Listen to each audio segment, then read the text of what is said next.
Also, so we have these kits deployed in multiple locations, and what we can do is we can go in here on one site, NO, check the levels now over the day, and looking at some sites, you can see how this changes over the day. In the morning, a lot of people come to work and the pollution levels go up.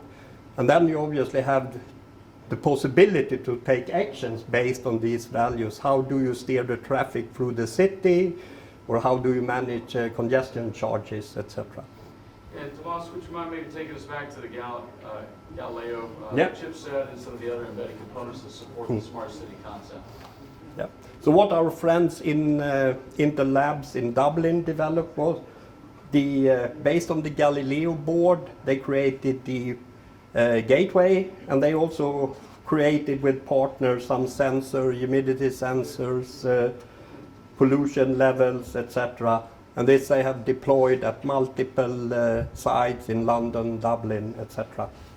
Hey, Thomas, why don't you walk us through some of the other demos you have here? Here is another example. It's a Intel Retail Client Manager, which is a signage solution.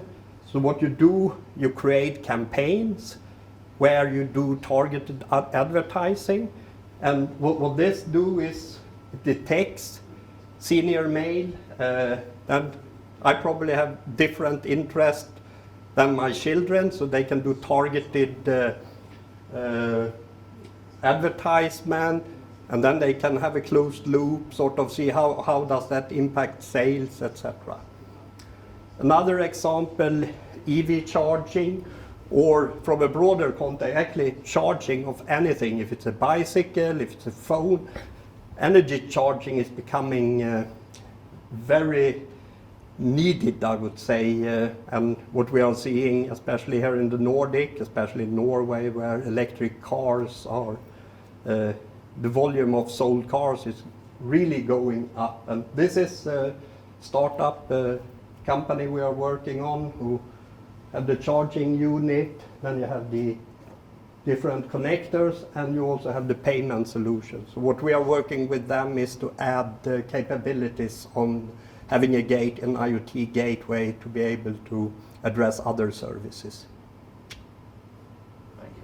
Thank you.